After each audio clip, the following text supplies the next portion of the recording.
Hello and welcome to another episode of the Chrissie Mayr podcast. We are on iTunes, YouTube, Spotify, and SoundCloud. And if you're listening to us on iTunes right now, go ahead and leave us a 5-star review.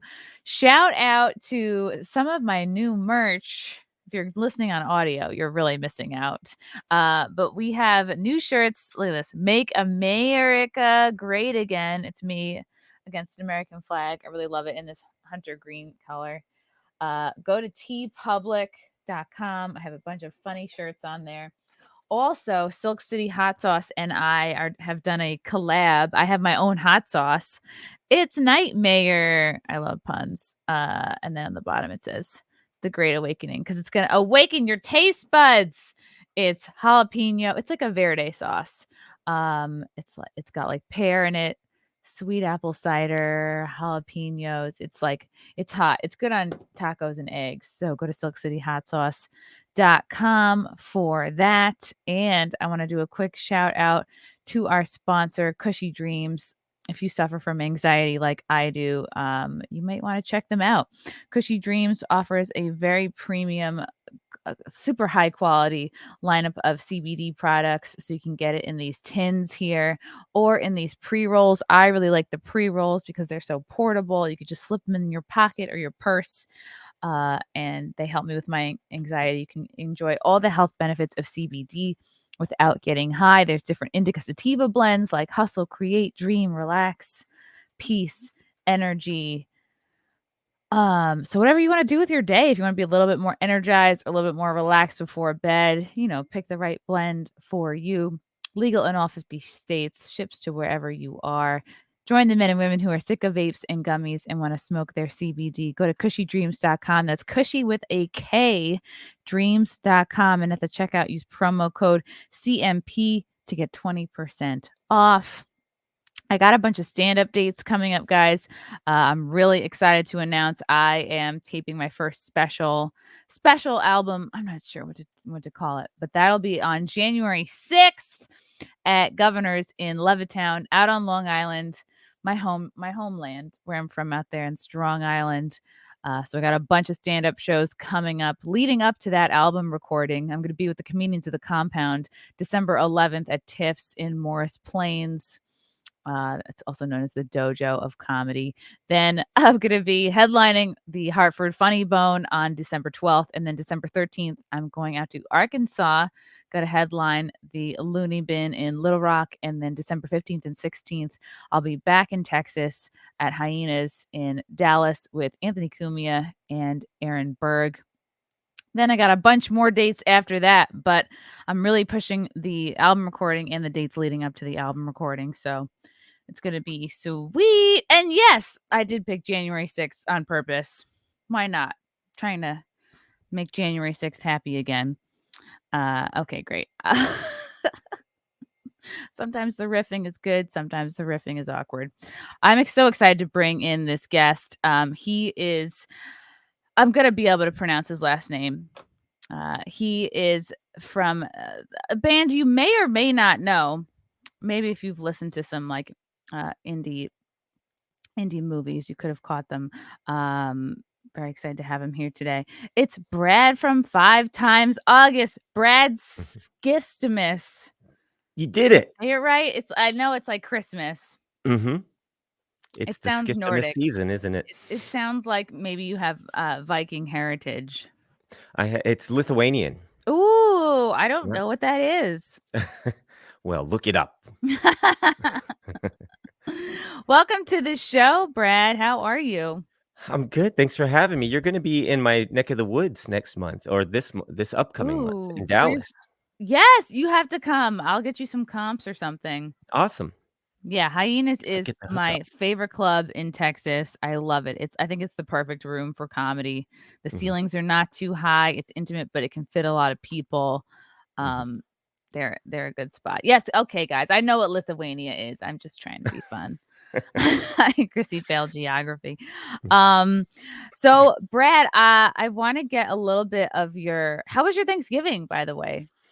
It was nice. We had a little bit smaller gathering than usual, so it went by a little quicker because everybody sort of came and ate and left, but the immediate family sort of hung around and the kids all played. You know what we played? We played this game where you put this hat on and it's got forks that move around your head and you have to eat these little bites of things, and that's the point. That's the whole game.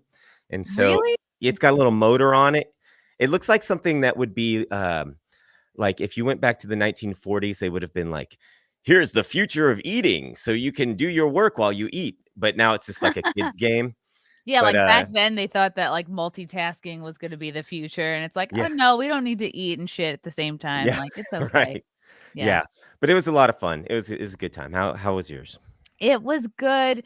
It was really fun. And then yesterday we were supposed to go live, you and I, Mhm, and we had to put I say it's we. I mean, it's my boyfriend's family dog, but I, mhm. I see them all the time. So I feel like it's kind of not exactly my dog, but I knew this dog very well. So they had to put to Right. sleep Cookie, who was 16 years old, almost 16. Just, like, so sweet, like, not the friendliest dog, but not, like, a mean dog. She was a good Mhm, girl. I will never speak ill of the dead. She was such a sweetheart, and it's like, it took her a while to warm up to me personally because I didn't, like, grow up with her. mhm.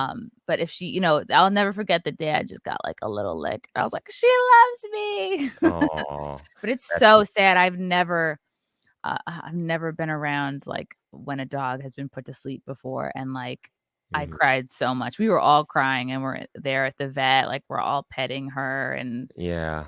oh my god. I It's understand. I'm so sorry to hear that. It's dogs are awesome. I love dogs. My mom is she does rover dog sitting, and she's had like 10 dogs over at one time at different times, but I love dogs, and it's just heartbreaking when you got to let one go. it's so sad, and then you're like, "Well, I don't know," and then there's also an argument to be made for not putting them to sleep, for being like, "Well, let's just see how long they live," but if they're Mhm. in insane pain, like, are those last couple of days gonna be is that for the human's benefit to, like, delay saying Right. goodbye, or is the dog really gonna I Yeah, don't it's know. controversial. It is controversial. It's like, we don't do that to people. Like, Right. my grandma was in a lot of pain, but we weren't like, "You know what?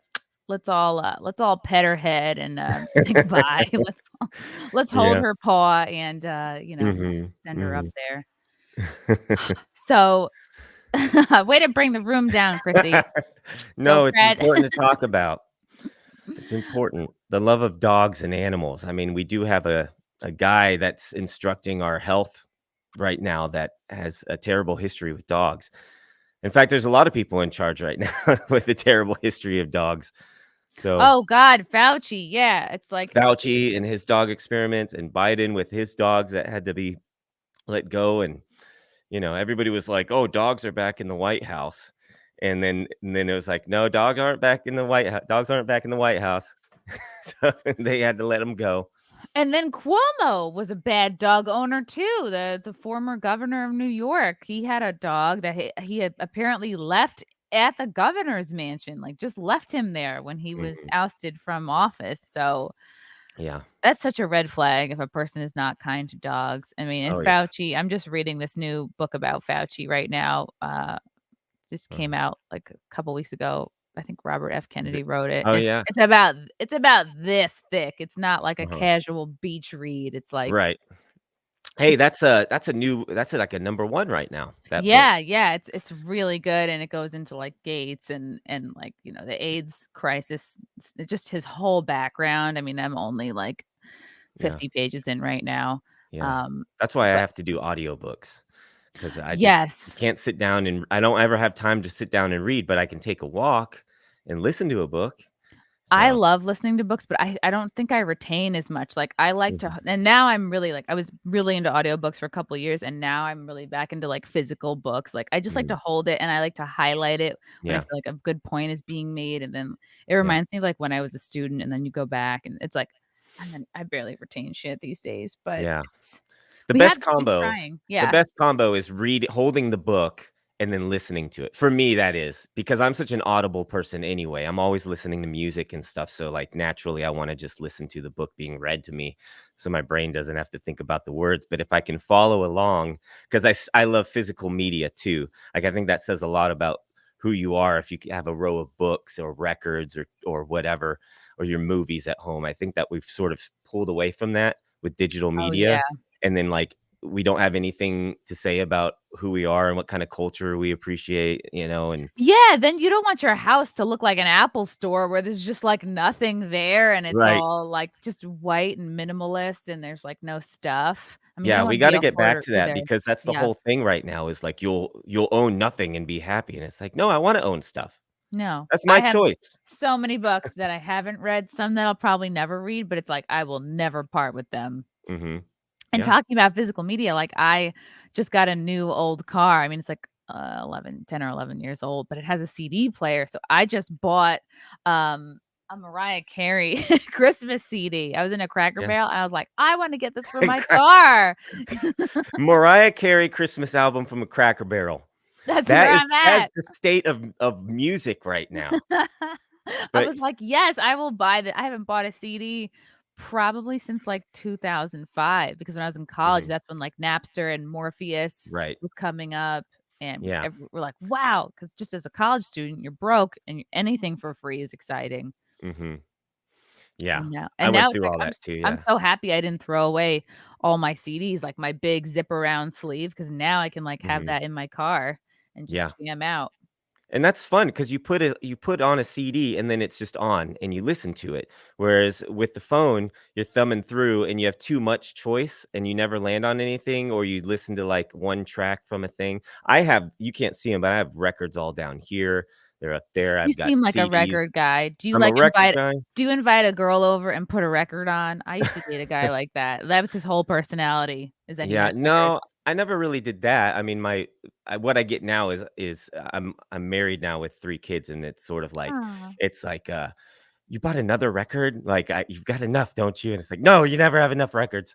But that's what I collect. That's my thing is like that's what I like to do. I don't go shopping for clothes. I go shopping for music. I like to go to the old dusty record stores and thumb through and, find the thing you were always looking for. You're like, "Oh, I've been looking for this forever." That's what makes me happy. Records are intimidating to me because I feel like I don't even have to have, obviously, a record player, but Mhm, I never even lived through a time where records were even being played in the house, so I just mhm. feel like that's a lot to get into.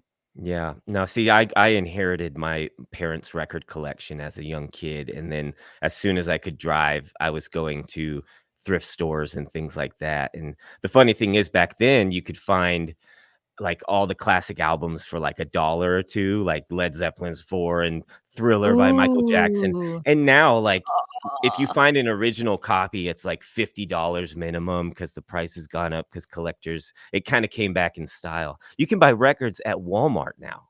They've got a Whoa. whole record section back at Walmart. So they're pretty hip. But I never like stopped listening to physical media. So to me, I'm Yeah. just like, okay. It's not, and a lot of my CDs I'm pretty embarrassed about. Like, I have a couple Howie Day CDs, Uh-huh. but he was the very first artist where I, like, went to a concert and he used, like, the looping machine where you, like, Oh, step yeah, he was on real it, you good with record that, yeah. yourself, and then I was like, "Man, this guy's got a real secret here." I didn't know that anybody could have that. I'm like, "This Uh-huh. Howie Day, wow, he Yeah. he invented something amazing."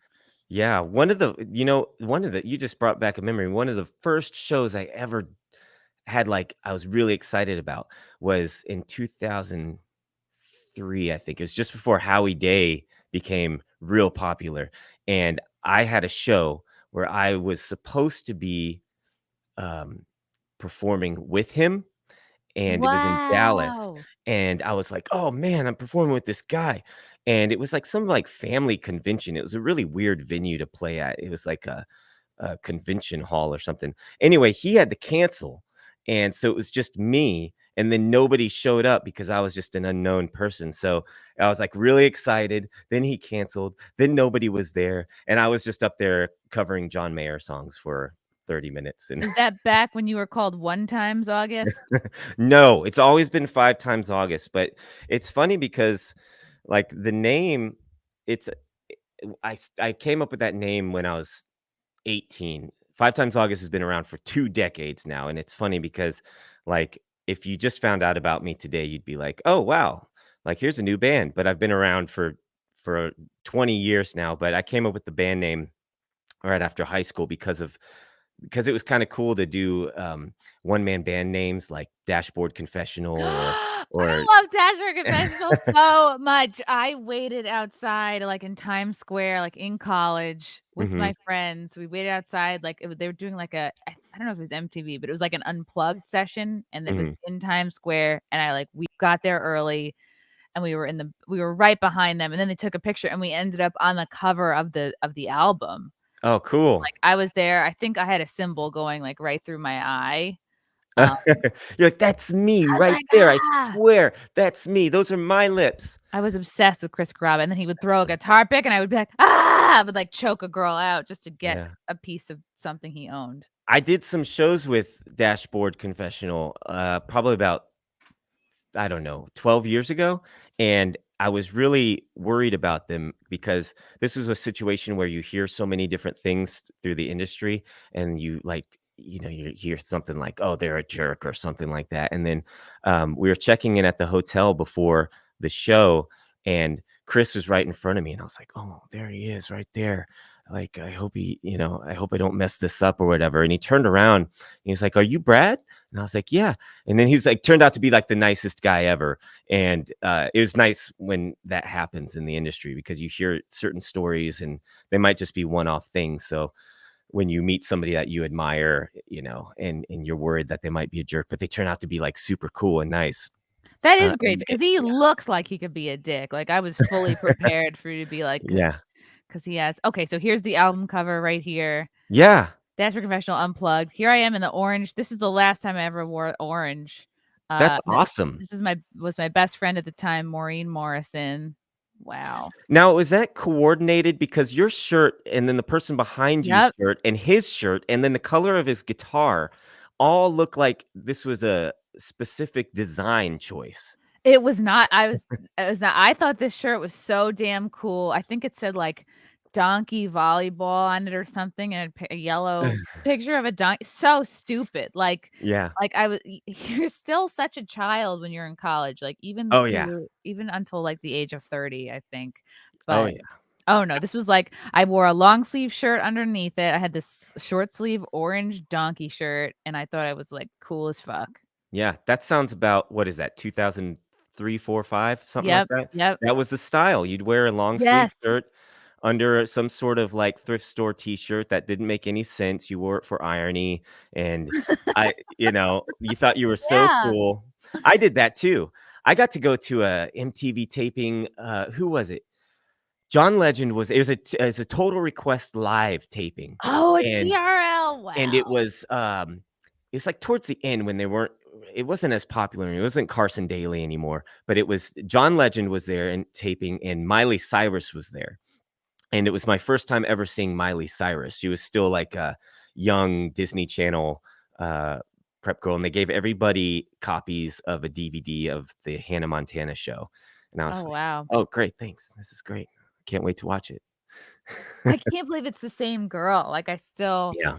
have such a hard time. So when did you what made you let's talk about the origin story of 5 Times August, 'cause yeah, Mhm, it's as you were saying before, you've been a singer-songwriter for 20 years, and it mhm. can sometimes feel like people are like, "Wow, this great new band," and you're like, "Oh, fuck, I've been here for a really long time." Like, I feel like it's Yeah. that way with comedy too. People are like, "Oh, hey, you're this new comic," and I'm like, Right. Thank you. I thanks for reminding me. I Mhm. there were 10 to 11 years of floundering before this point, Right. but Yeah. So I started 5 Times August right after high school, and I just came up with the band name because my last name was Skistimus. I was like, "Brad Skistimus, nobody's gonna remember that."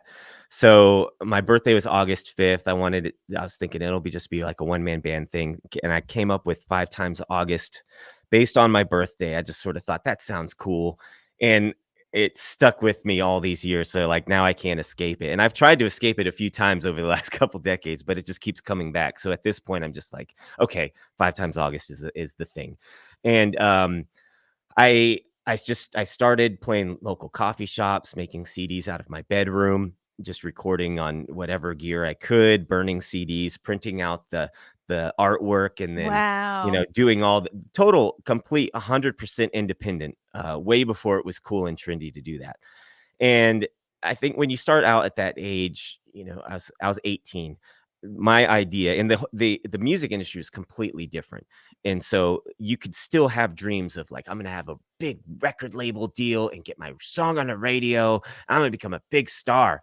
But by the time I had accomplished a certain amount of things in my career, which was like 2008, and I was meeting with record labels, the industry had sort of shifted to not really needing these big time labels anymore. And nowadays it's like guys like Tom McDonald who are 100% independent, they're raking in millions of views. YouTube back then wasn't even really a thing. But what I had started to accomplish as an independent artist really sort of, it made me wonder, like, why would I even need this? Because what happened was I was doing all this work independently. Um, a music supervisor for MTV found some of my music online and ended up using some of my first songs on a show called MTV's Laguna Beach, the Real Orange County. Wow, I watched Laguna Beach. Yeah, it was a super popular show. This was 2004, and this was MySpace days. And what happened was you the show had my songs on it, and it would say, "You just heard the song Better With You by 5 Times August." And then everybody would go online and find the song, and you'd get all these followers on MySpace. And Wow. so I let that brew for a little bit and figured out where my audience was growing online. I started utilizing this great tool on the internet, like social media, and going like, well, where are these people coming from? So I structured my first big tour around where all this traffic was coming from through MySpace. And I went up to Chicago and Maryland and did a few dates and came back. And for my first big tour, which is really just small coffee shops, but to me it was huge. I spent like a week getting ready to go on the road. Um, I made money on this tour. Like, it was Wow. completely different than, like, back in the day, you'd go to a venue, you'd play for 3 people, and then you'd circle around the entire country. And by the time you come back to that venue, you hope that 10 people are there next time, Yeah. and you do the cycle over and over and So hope to similar build to it. comedy. Yeah, you're, like, Right. stoked even if it's not a legit comedy club. You're like, "Well, it's a venue and it Yeah. holds people." Yeah. It's a gig. Um, so I then that sort of blossomed into me touring colleges because my songs were on these shows that appealed to high school and college kids. So I was touring colleges for about 8 years. So I have my whole first group of fan base was college kids through these reality, MTV reality shows. Horny college girls. Yeah, Yeah. sounds like the life. Yeah, it was fun. And I was doing the van life, sleeping in Walmart parking lots and doing all that stuff. And I look back now and I'm like, how did I even live sleeping in some of the places that I lived? So it was Yeah, 'cause crazy. you can do it while you're young and broke, and then when you're like, you've tasted, a high thread count or like a good pillow, you're like, "Oh, I can't go back." But you can do it when you're young because you haven't had success yet and you haven't had, Yeah, like, good stuff, so you have nothing yeah. to compare to. You're hungry and you're just going at it and you're working at it every single day. You're just living it because the thing is, before kids, as an artist, like, it was all about me, and it's very egocentric because 'cause you're just like, "All these people coming to see my show, I'm touring the country, I'm getting noticed when I go into a Yeah. Am subway." I wearing the right jacket? Yeah, Yeah, on yeah. stage. Um, and so that was, like, the first segment of my career was college shows and, reality TV shows licensing my music, and I did that for about, I don't know, 10 years, and then it sorta started to fizzle out because I was getting older, and the college kids were staying the same age, but I was getting older, and it wasn't so much they wanted to hear the likes of John Mayer anymore. It was like Ed Sheeran was becoming more popular. And then I was like, I don't know who Ed Sheeran is. Like, I started feeling like an old man or something. Um, so I kind of started doing less college shows and things sort of slowed down, but I was also starting a family at that point. And I did a little side project that was different from 5 Times August called Music by Bradley James. And that was based on is sort of a sound of like the 50s and 60s soul music. We had an orchestra. It was big, lush. It was a beautiful album and one I'm so proud of. Called But it Music did by Bradley James? music by Bradley James. Now you can find it under 5 Times August because I couldn't escape my own branding at that point. I Huh. tried to rebrand everything to just escape 5 Times August. Um, but the Music by Bradley James album is sort of based off of it was sort of my modern take on Nat King Cole or Sam Cooke or those old guys with old soul artists. Is this you? Let's see. I've what is it? Oops, I should have turned it down a little. Oh, it's okay. I was trying to do a cool thing where, like, we talk over your music. Oh, okay.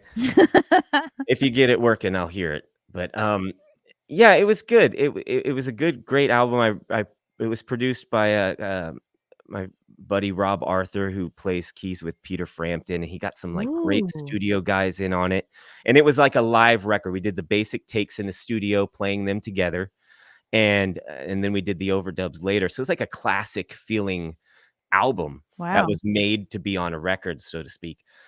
And then I took a few years off, and my life became kids. I was doing sort of side gigs at the time, doing whatever I could to sort of, make ends meet with my family. And I should mention all this time, my wife was basically my partner through all this. She handled all the management side of things, the contracts and the bookings and collecting the checks and everything. So we were sort of like a husband and wife team doing all this stuff together, traveling the country in a van, and it's a hippie lifestyle. And so we reached a point where we weren't sure where everything was going because you can only do so much as two people. Um, and we just sort of became mom and dad at home, and we started raising a family, which ultimately led to me doing a children's album. And so I did a children's album under the title The Juice Box Jukebox. So if you have kids Oh, or grandkids, check out the Juice Box Jukebox. And that was a whole other I love that project because it's a family album. It's just me um, doing all the voices. I did all the animation for the videos, and I started this YouTube channel and made a whole album of kids music. And my kids are on it. My wife is on it, and it's 100% like the Skistimus family. It's like a memento of this time, and so I love that I have that with my kids now. And so I focused on that for there you go. That was actually became sort of a hit in the kids world last year. ooh. Everybody gets a mic. It's my thankful To Thanksgiving let song. them know that we can be smart. When you were We can be so you're touring kind. colleges, what, like, We can be I think there was living no like better giving time than, like, the nothing early aughts. all the Mhm. time. So I wonder, like, if you So stopped on touring the colleges days when at around the it's same been time that tough comics, like good comics, wanted to stop and it Right. touring seems colleges like you because don't have the enough. the woke was getting so Let's intense. But, be like, did that Right. ever affect our you? friends. I know I'm jumping around a lot. Right. So it's like you can perform your music. It's not like you hear a song and someone's gonna be like, "Oh, fuck you!" Like we can't, we can't talk about that. Whereas comedy, you have people who will yell Mhm. out and heckle you. Oh, I'm offended. We can't make fun of those groups or that people or whatever. Right. Yeah, it felt like over time, I just felt less detached from it. Like my banter in between songs, I always felt was sort of like a comedy routine anyway, because I was playing these sentimental love songs, these love ballads to young college girls. But in between, like my show wasn't really like a serious show because I'd banter with the college students. We'd be playing these small venues and on the college campus sometimes, and you'd have back and forth. But like you'd say something and like early on, I could say, something in between songs and get a good laugh. But like over time, it seemed like that type of humor or whatever I was trying Wow. to So say they were sort of, tightening up. yeah, it sort of died off. And so I think that had a lot to do with it, and I understand like a lot of comedians nowadays, like, they don't tour colleges these days anyway, because the humor's gone. There's so much worry about offending anybody. Um, Yeah, and you're worried about what are you gonna connect with these kids with, and now I feel like yeah, I would prefer people who have, like, lived a little bit of life and have had some life experiences so that we can, like, laugh about the same stuff, and it's just right. like, I don't know. Not that college kids don't deserve to laugh and have a good time, but it's like you haven't had many of Yeah. them haven't had jobs yet, so it's like you just don't know. Yeah. You Yeah. haven't suffered enough. I think like, yeah, at that age, like you think like you've made it into the world because you graduated high Yes. school and You're then a now you're Oh, you think living you're on your hot own. shit, especially like, "Oh, I have a degree and my mom doesn't have a college degree, so I'm better than her." It's like I'd come home Yeah. for holidays talking about, like, the homeless and social justice, and my dad would be like, "Shut the fuck up." And now I, like, understand. I look back and I'm like, "He was right." Yeah. Isn't that funny though? Like, I used to think like in the middle of all this touring and stuff, like I was in my 20s and I was out there doing all this stuff. And it's just you're so filled with ego at that age. Like I felt like I could write a book about my life and people would connect with it. And I look back now, I'm like, you didn't have a story. Like you haven't gone through anything at that point. You think Yep. like you've made it, but you haven't done anything. And that's the problem with what we're dealing with now in this generation is this younger generation's coming up and they think they've figured it out. They've tossed out everything we've ever known about uh I don't know, gender and emotions and whatever you want to toss into the bag. They've tossed it all out, everything we've ever understood, and they've made it their own. And they think they've figured out all of humanity for all of time. And I'm like, you're 21. You Right. don't know. And you're gonna, You just got a bank card. yeah. Yeah. And in a few years from now, you're gonna go, oh shoot, I was Mhm. stupid. Mhm. But I don't unless nobody tells them, because I think you and I grew up in a generation where you had a grandparent who was able to slap you on the back of the head and tell you you're acting like an idiot. Oh, I was constantly being told that I wasn't shit. Like, I knew they say, "Oh, you're the participation trophy generation." That must have been some other group of people because I didn't get shit. Like, I Right. I didn't get shit for free or for low effort. Like, I poured so much of myself into athletics because that was the only place that I know I could get true, like, validation and feel good about myself because I just felt like not that, like, woe is me, I didn't get enough love growing up, but, like, I was good at diving, and I was like, "Okay, great, the more time I spend on this, like, when I get 1st and 2nd place, I feel really good about myself," and then it kind Mhm. of how anybody else is kinda doesn't really matter, and it gave me a great focus, it kept me, like, off the streets as a kid or whatever, but Mhm. there was no participation trophy, like, I was really good at sports, so and Yeah. everything I got, I had to work for. Mhm. So I don't know, maybe I don't know. I'm technically a millennial, but I don't identify as one. Right. I'm the same way. And like I think that that's what we had was like these days with social media, you get instant feedback and gratification, and you can create your feedback loop for yourself.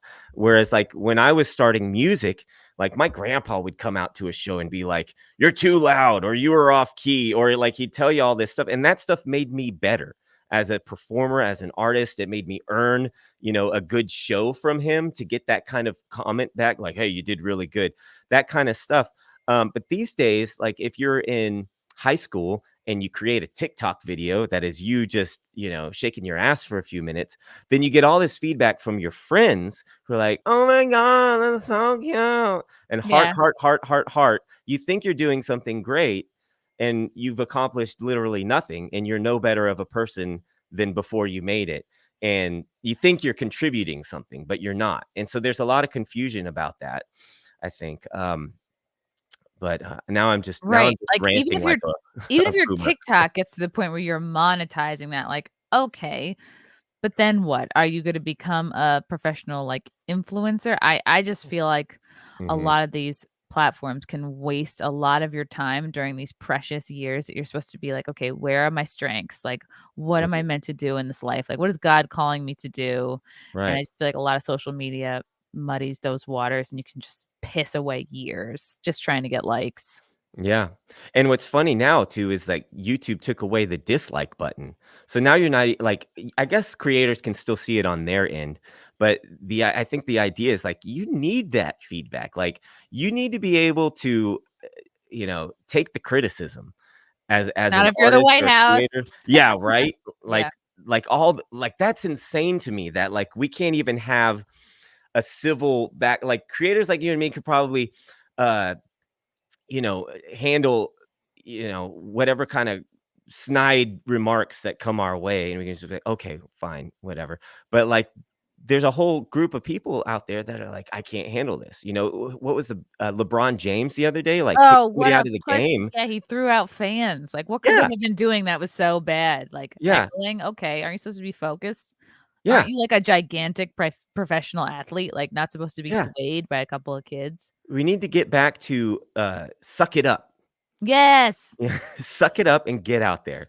And I do it with my kids these days because my kids are doing sports now and stuff. And I have a 7-year-old who is in soccer, and he sometimes he wants to get off the field because he tripped or he hurt himself or the ball got him the wrong way or whatever. And I'm like, no, you got to get back out there.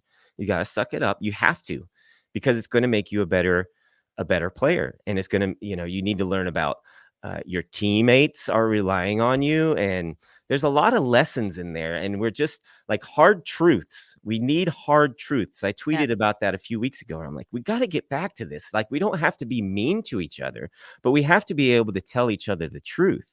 Otherwise, like, look at where we're at right now. It's ridiculous. And there's virtue in a physical struggle. There's virtue in pain to a degree, because had I not spent like 10 years like in diving, I think I would be less inclined as an adult to like go work out, like, yeah, it's supposed to be hard, but that's how you gain muscle and like take care of your physical form. And like, if I hadn't had sports as a kid, I'd be like, oh, it's hard, I'm gonna stop going to the gym. Mhm. Yeah. Yeah, and I think that that's what's been removed is that kids these days, they go, "Oh, it's hard. I'm done." Just I'm letting you not know you said kids these days. That's an actual thing you kids these said. days. I don't care. I don't care at this point. I'm what am I? I'm Uh, gonna be 39 next year, and I've got gray in my beard. I can't pretend to be young anymore, so I might as well just just bathe in kids these days and yelling at them That's through where the I'm front at lawn. too, Yeah. because I think it's sad to be a person who's like, I'm in my late 30s too. It's like, I'm not trying to be wearing Forever 21 anymore, like, Mhm. you know, uh, it's good. I wanna be like a cool grown ass woman.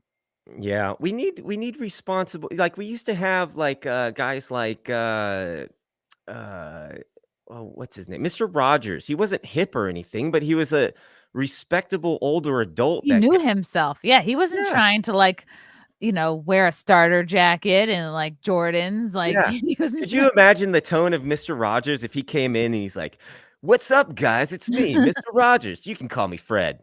Like, nobody would have Yeah. watched that show. You could see through it, you know? Yeah, let's see what N-words are rolling up on this train. It's just Yeah. puppets. Yeah, right. Yeah. I liked Mr. Rogers. Ooh, Yeah, we got a super everybody chat. did, and he was himself. That's the great thing He about it. was, he knew himself. That's so crucial. Like, you could be corny, but if you know yourself, people will be like, "I like that guy." Mhm. From Matthew Hammond, "I must be the only one to buy CDs and rip them to my phone. What is the album you are listening to now? I am listening to London Grammar's Truth is a Beautiful Thing and Amy Macdonald, The Human Demands." Ooh, well, I'm listening to, Mariah Carey's Christmas album currently in my car. It's fantastic. I'm listening to what's on my record player? The Who, Sell Out. It's Nice. 1967.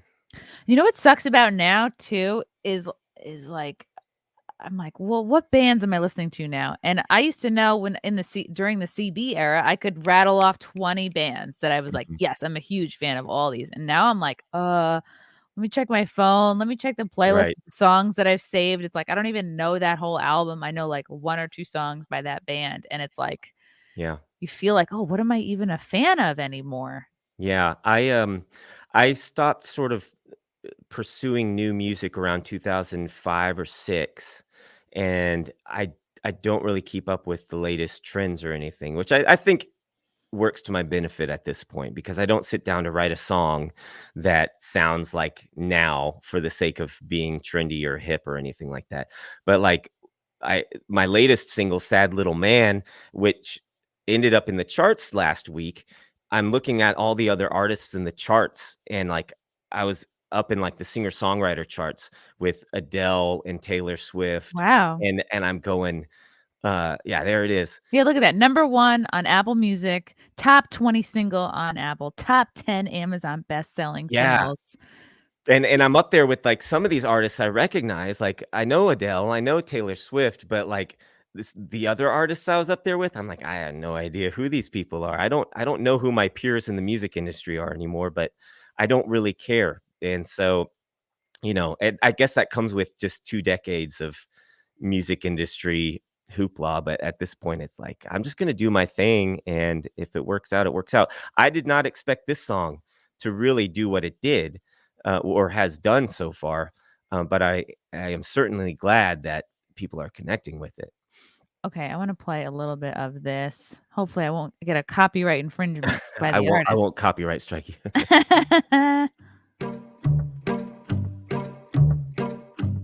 Oh, this is already Sad little man sitting so deep cute. in a lie. He's dead in his soul, but he'll keep you alive. Do what he says, not what he do, 'cause the truth is for him and the lie is for you.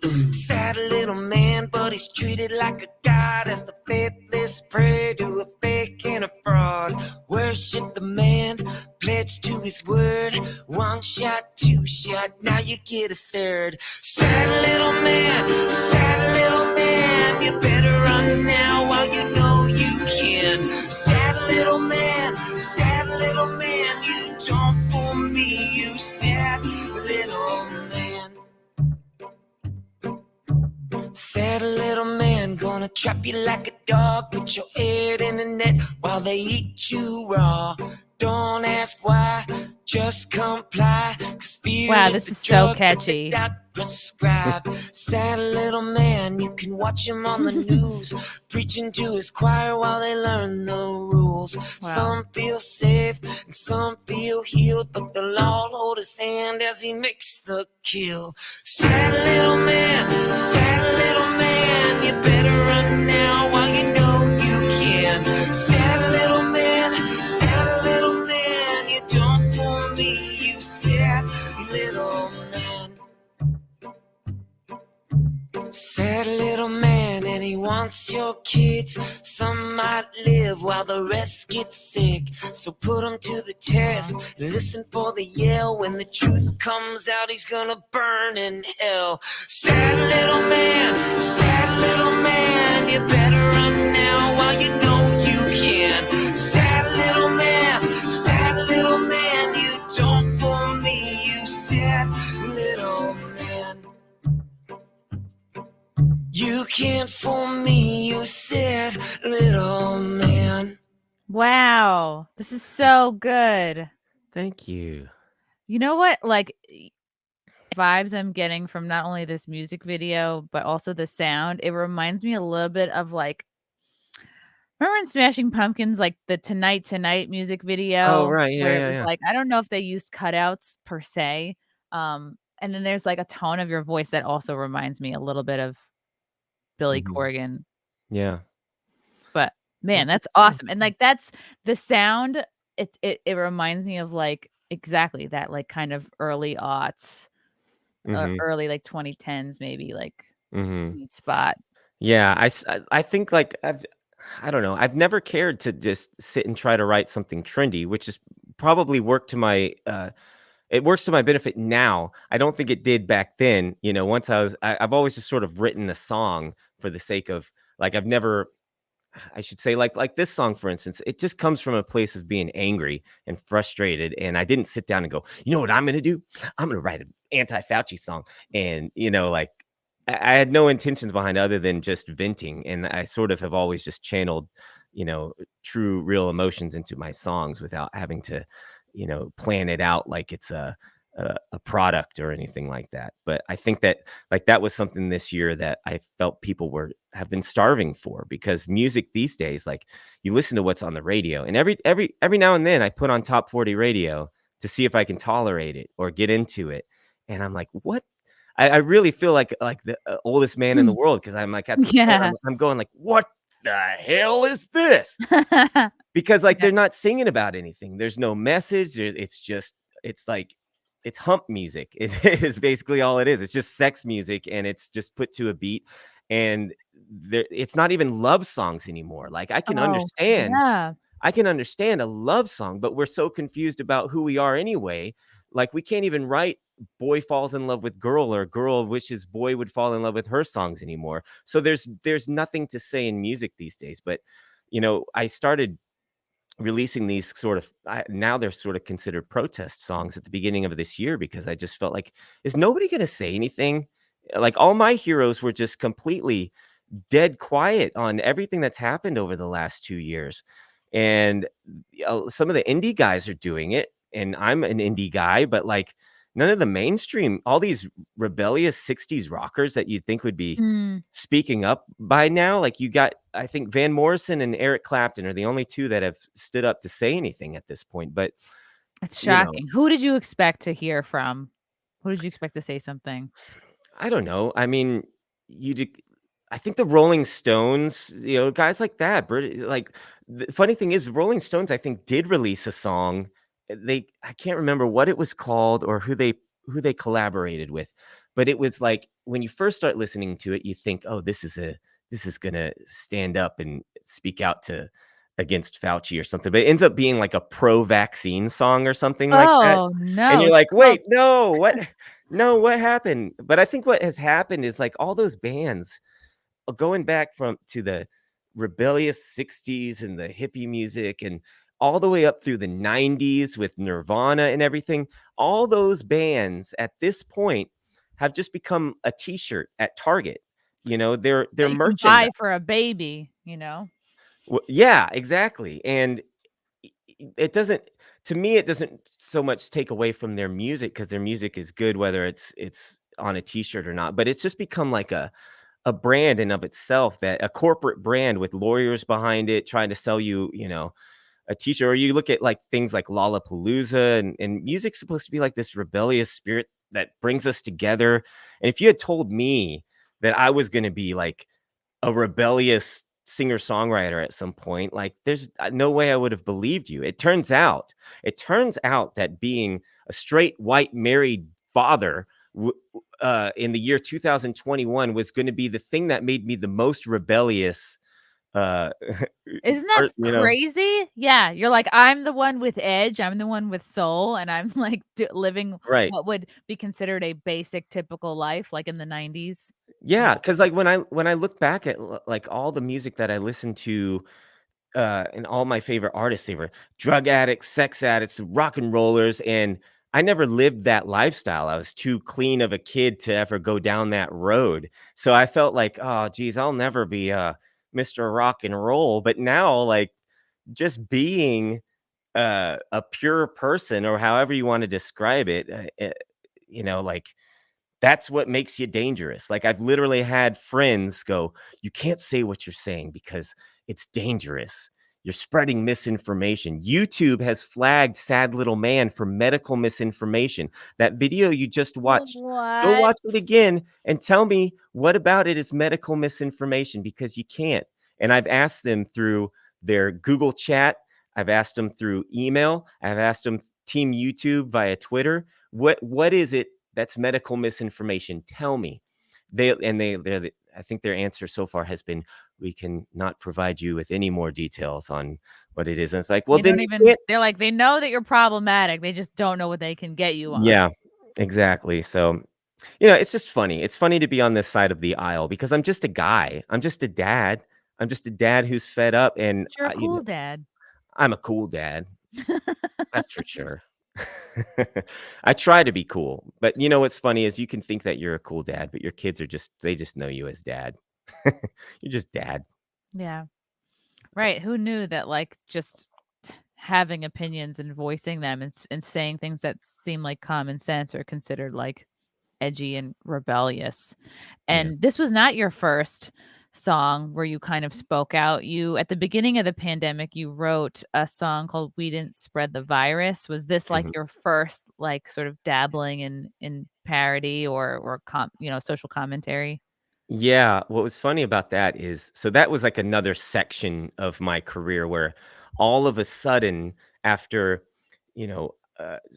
over a decade of writing these original pop tunes, and they were being licensed to TV and film, and I've got this whole following there, all of a sudden I was getting known as this parody artist. I could have put I couldn't have put less effort into any song I had ever put online. And it was at the very beginning of the pandemic. I wrote, we didn't spread the virus, is a parody of Billy Joel's We Didn't Start the Fire.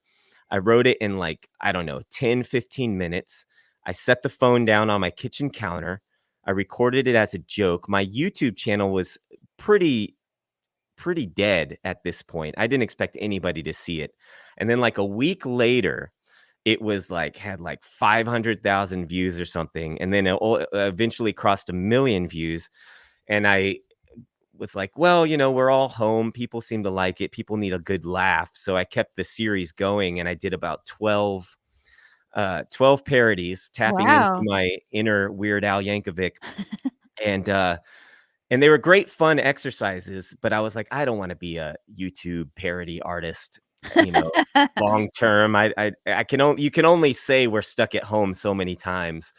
So Right. And then you also don't want to keep giving people the message that they are stuck at home when they're not. Like, we truly only Right. were at the very beginning, and then people were like, oh, everyone's lying to us. Okay, let's go outside. Right. And that's sort of what happened. Was like early on, it was sort of like everybody, I think, was like, well, what's going on here? And let's figure this The out. Tiger King days were Yeah. kind of the best in a way, but after Mhm. that first Yeah, people were month. fine being home because it was like, well, now I get to just binge watch Netflix series all day, and it was fine. But then, like after, a couple weeks, and the 15 days to slow spread became 3 months, and then you're just sort of. I stopped writing and putting music on my YouTube channel for months. You can see a long gap because it was just sort of like, I don't even know what to say about this anymore. I don't Yeah. feel like this is funny anymore. It's not fun or funny.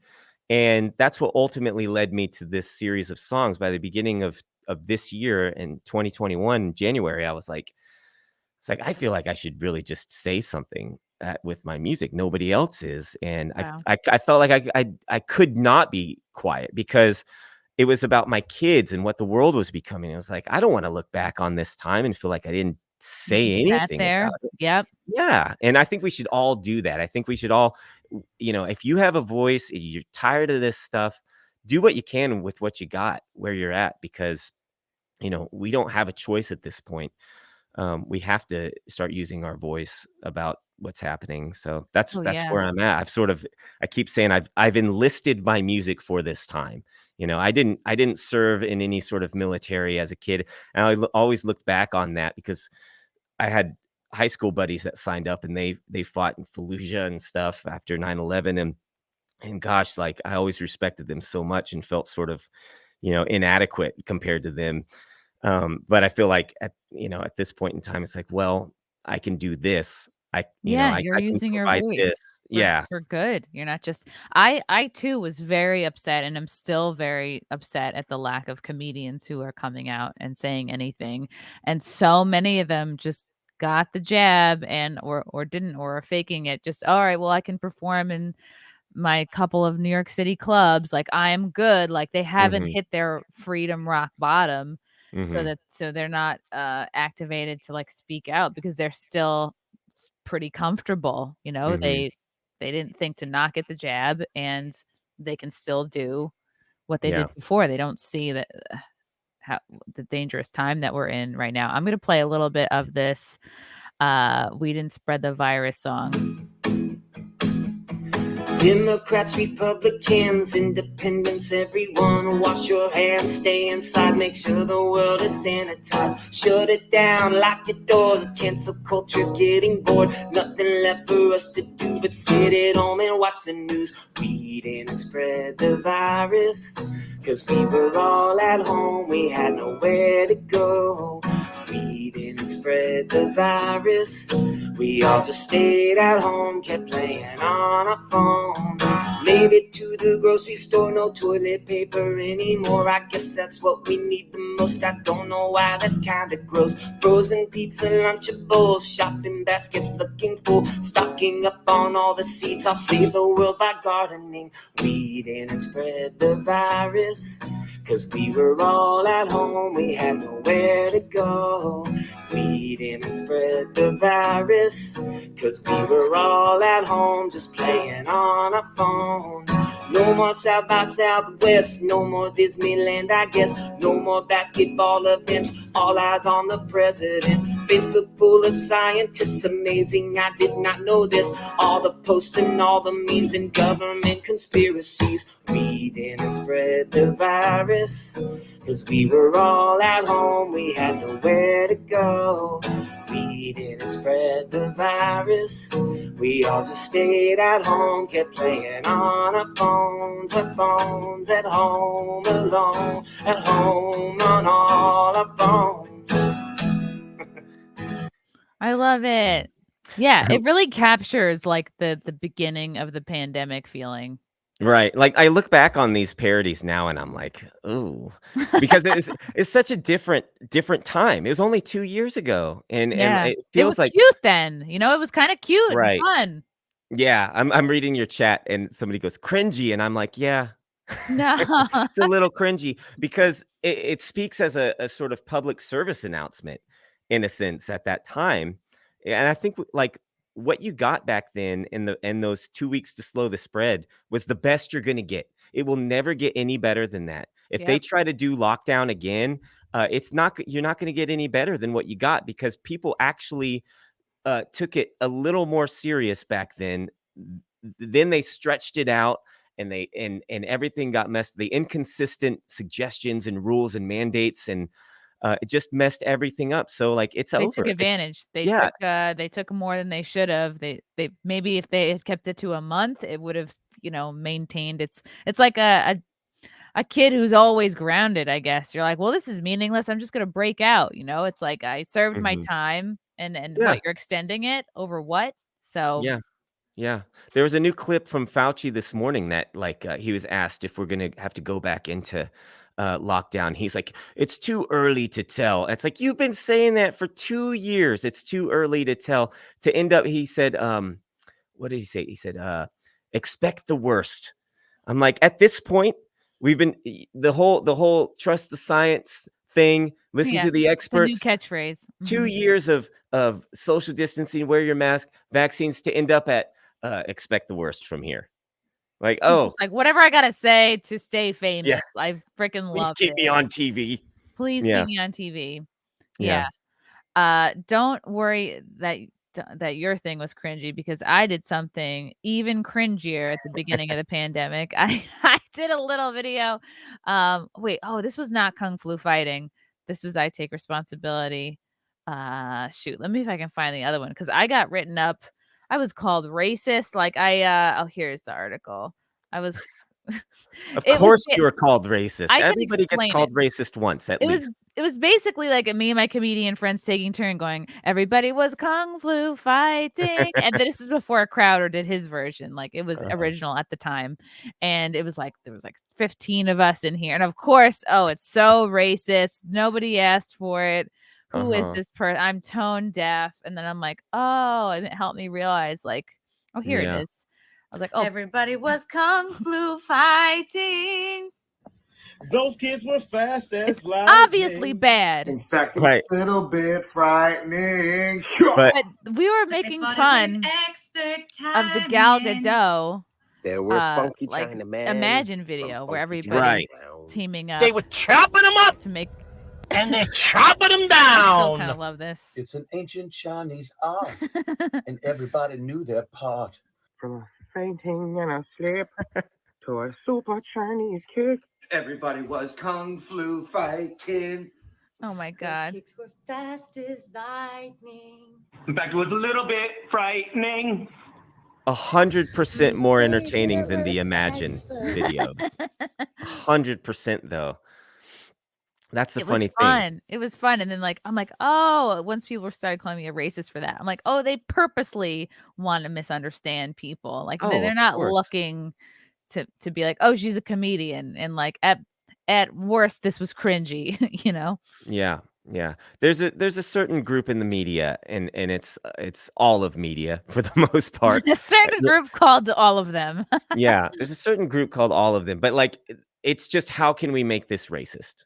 It doesn't matter, what it is. Business. Yeah. And so that's all it is.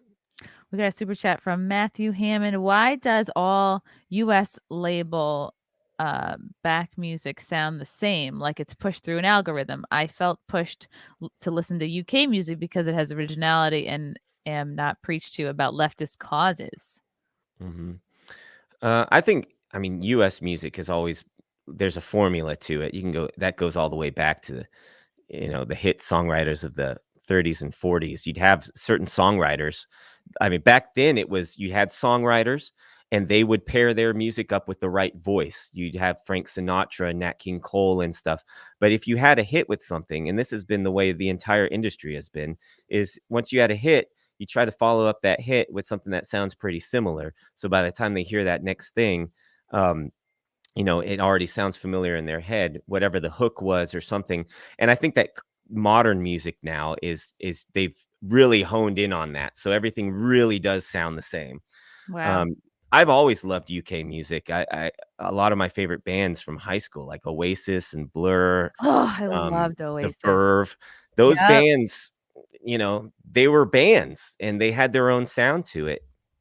But yeah, I think the US market, it's always been very commercial and just like whatever sells, let's keep doing that until it runs its course, and then we'll just make something else be the new thing. Remember in like the late 90s when every band had a DJ in it, and every band had like like it was like Yeah. Sugar Ray, and then Oh God, yeah. what was it? What was the band that did Come my baby, come my sugar, you're my Oh, you're butterfly. my sugar. Crazy Town. Yeah.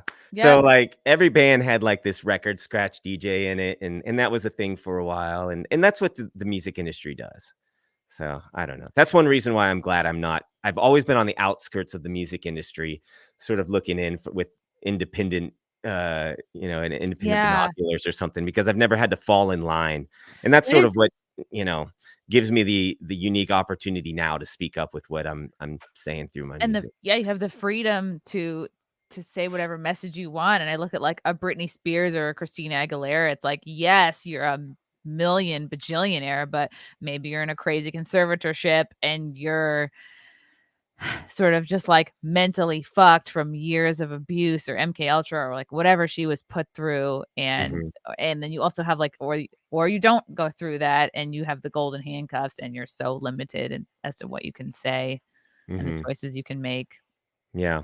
Yeah, it seems to be a pattern with like young female artists is they introduce them as a spunky, fun, clean, young, attractive girl.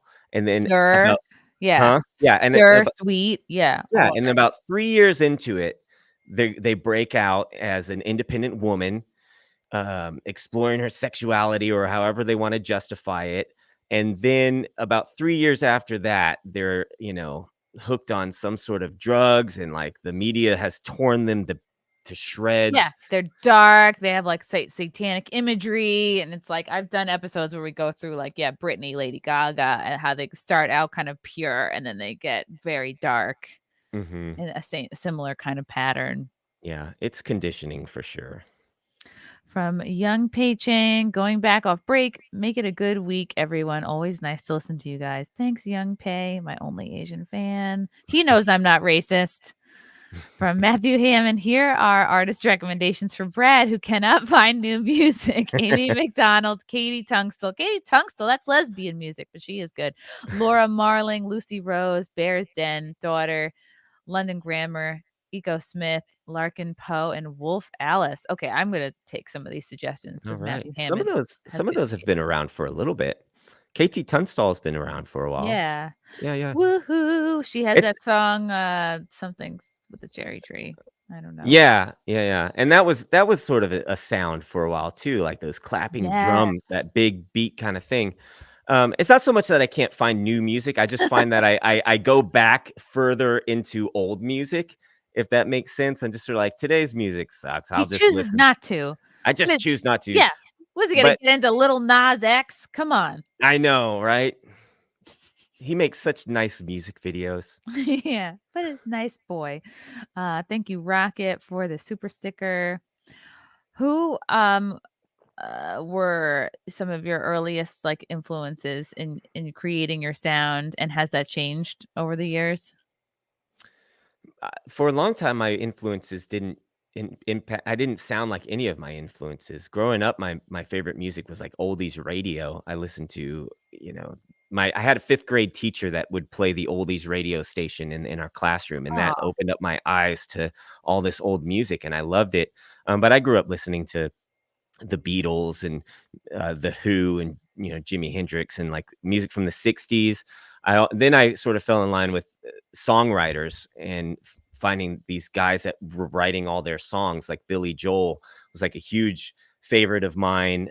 Michael Jackson was gigantic to me as a kid because he showed me what entertainment was and how to study your favorites to make your own sound. So Michael Jackson's always been a huge one. But by the time I graduated high school and I was ready to do music, like John Mayr was like his Room for Squares album. When I heard that, I was like, this is what I want to do.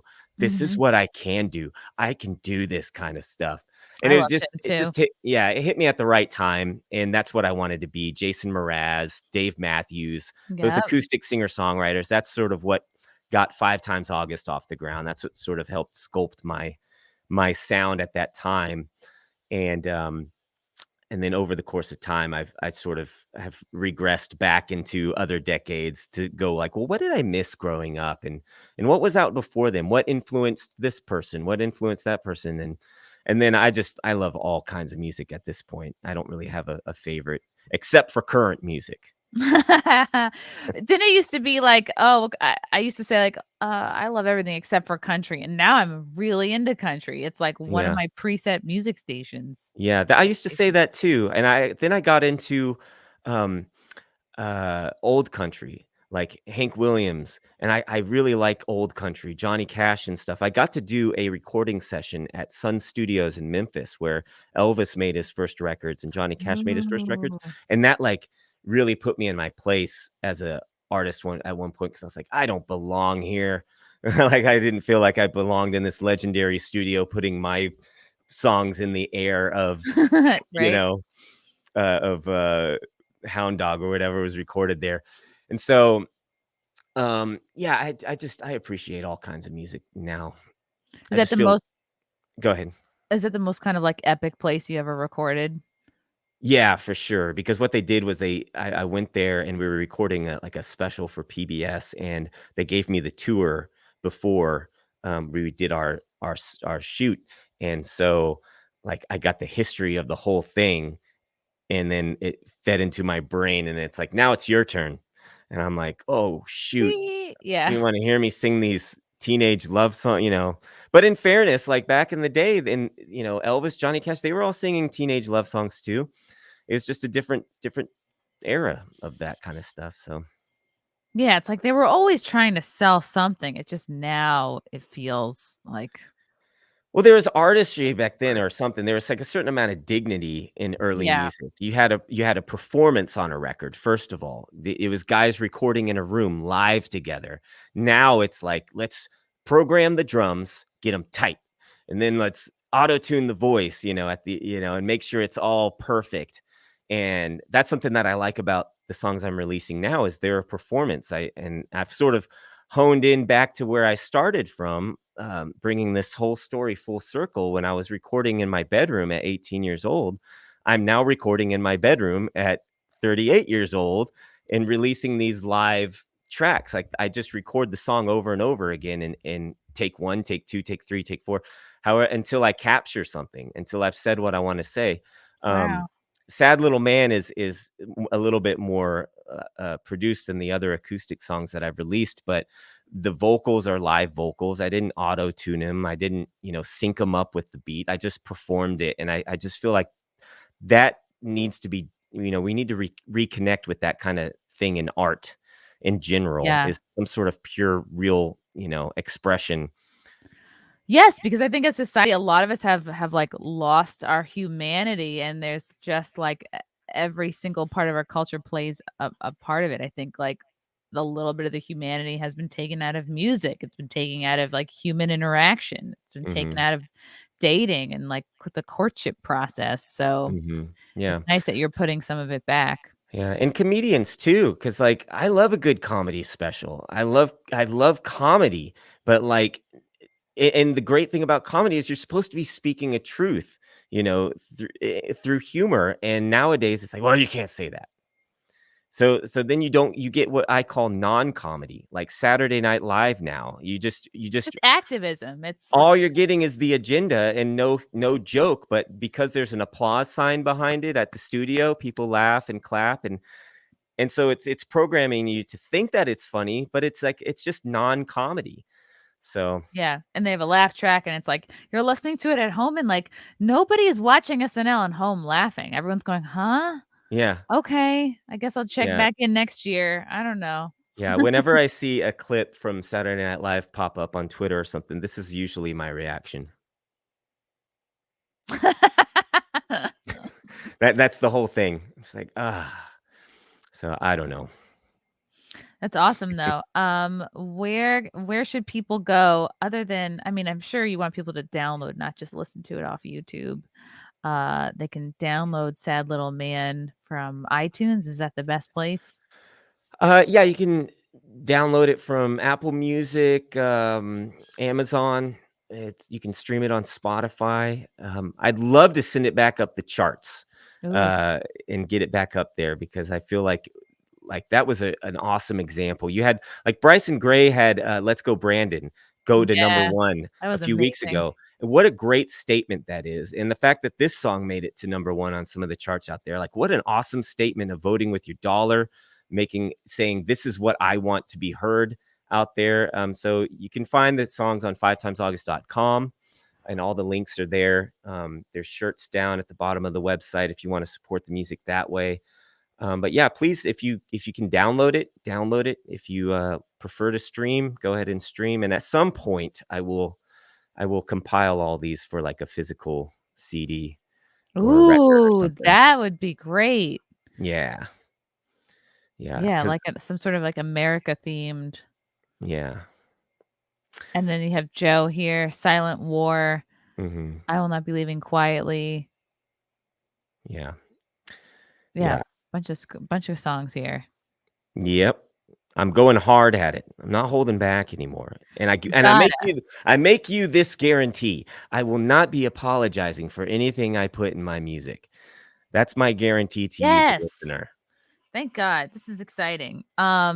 This is so great to have you on, Brad. I'm like so proud to like know you. And it's like I too was feeling frustrated, like, man, why are there not more artists speaking out? It's like they are, and they're just, they've fallen under the algorithm. So it's like once you find an artist that is speaking out, it's like we have to promote each other. We have to just keep Yeah, it's tweeting. important. I think, like, even if you find an artist that's saying something you believe in, but maybe it's not the right style for you, you still need to share it. You gotta get it out there, because you might introduce it to somebody who does really connect with it or something. But, yeah, we've gotta really support each other, I think, for sure. That's what I hope that the entertainment industry as a whole, moving forward out of this era, I feel like we sort of need to dismantle and restructure it from the ground up, and make sure it's like a positive, like encouraging environment, like Bryson Positive Gray and messaging. like all Yeah. these, like I would love to collaborate with Bryson, because it's not something I would ever have done, but God, we that have. would be so cool. Yeah, it would be cool, because it's the message. It's not so much like, oh, we've got to write a song that sounds like this, but I think that being in the music industry for 20 years, it's cutthroat, and I'm sure it is in the comedy arena as well, where like, people are trying to get ahead of one another, and I feel like if we can move up collectively, what will happen is this wave will wash out all of the garbage that we've been inundated with over the last 30 years, because now we're finding all these actors and musicians and comedians, they didn't really mean anything that they stood for in the movies, or that they were singing about. Where are they now when it really mattered? So Right. I think people are sick of being told what to like, and like mhm. having everything be pre-programmed and like pre-digested. And then you're watching something. You're like, why am I watching this? This hasn't been funny in years. Or like, why am I listening to this? Like, I don't feel anything when I listen to this music. And it's good to Mhm. take a step back and be like, oh, you can make a different choice than what you're being served up. And we can promote the smaller voices. to make them bigger.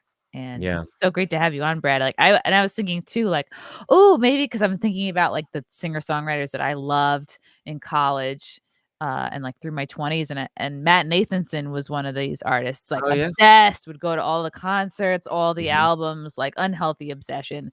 And then I was like looking at his social media. I'm like, oh, he's kind of woke. Like I was kind of turned off, and I was like, ugh, maybe I don't want to talk to him. Maybe I don't need to see what he's up to. Yeah. Yeah, it's a Yeah. bummer because you look back and like, and as soon as somebody puts out like a woke message, like it's like I don't really want to. I don't want to go down cancel culture road. You know, if I wanted to cancel them based on their personal decisions, I could have done that easily based on so many other things in their, personal life that seep through the cracks. But like, at this point though, like Ben Folds was one. Like Ben Folds was a huge influence on me, and then he released this big statement about going back out on the road and all these precautionary measures he was taking, and then Ugh, segregating your audience of just like you have to show proof of vaccination to come in here. It's like that's not the point of music, disgusting. and it Yeah. just depletes the whole entire thing of what you're doing as a musician. For me, if you want to have a concert, have a concert. End of story. Just have the concert. You don't have to, put any sort of restrictions on, well, you need to show we got to be safe. Like we all know at this point, whether you have the vaccine or not, whether you wear a mask or not, whether you social distance or not, clearly we all know that doesn't make the big difference you think it does. So just have the concert, enjoy yourself for an evening, and let's move on. But anyway, I rant. I'm getting Right. mad. And then you're an artist. It's like, oh, music for people who obey the state. Like, ugh. Like, okay. Yeah, Then who it's wants not for that? everyone. Yeah, Rage Against the Machine of all people. Oh, how disgusting. How disappointing. I lost all respect for them when I saw that. I was like, oh God, didn't you guys Yeah. used to be fucking cool and stand for something? No, it's just for show. Turns out it's just Yeah. for show. Turns out I'm so glad well, when I do find my CD sleeve, I'll chuck that one out. From Matthew Hammond, we need to revive the idea of the traveling Wilburys against the most creative people of today. I don't know who they Yeah. are. I don't know. Traveling Wilburys was like a power band of superstars in the late 80s. It had George Harrison, oh gosh, Bob Dylan was in it, Tom Petty was in it. It was a super group. And Yes, we that would need be to do amazing. that. Yeah, super group of the freedom and rational thinkers, independent-minded We could get Tim artists. Pool to buy a huge tour bus, and Yeah. then we could just all I get would on. love that. A revival tour or something, playing at small theaters in small towns or something, That bring could be that back. cool. Yeah. Get Bryson Gray on. Yeah, I've had him on the podcast. I gotta introduce you guys. Yeah. We met a few weeks ago in Florida at an event, but seems like a cool guy. And that's the thing about it is when I meet people in this movement, everybody's real. And, like you hope that when you see them offline or outside of Twitter, that they're as real as they appear to be. And it seems so far so good. So that's nice. Yeah, because like nobody's paying for your image, or no one's like telling you what to do. It's like what you see is what you get. Yeah, I had that with Mike Lindell a few weeks ago. I met Mike Lindell and he was at a private event, and I was like, okay, let's see who Mike Lindell really is. I'm standing back and I'm watching him, and I'm waiting for this little moment where like he might show off some ego or something like that, or some sort of attitude. I'm like, wow, Mike Lindell is just Mike Lindell. He is who you see on TV. That's pretty cool. So it's Yeah. kind of neat to see that. Was he like, Brad, are you getting a good night's sleep? He was like, let me give you a promo code. No, he just has pillows in his pocket. He pulls out and they just unfold in front of you. And he's like, here you go. Yeah, he's a cool dude. Everybody follow Brad on Twitter at 5 times August. Download Sad Little Man. Anything else that I forgot? Follow me on Twitter and YouTube, Facebook, Gab, Getter, Locals, all that stuff. Just look for at 5 times August. And I hope that we can connect there as well. Awesome. And thanks for having me on. This was a lot of fun. You're so great. I'm such a fan. Yay. I'm gonna add you to my early aughts, sort of like happy time taste music. All right.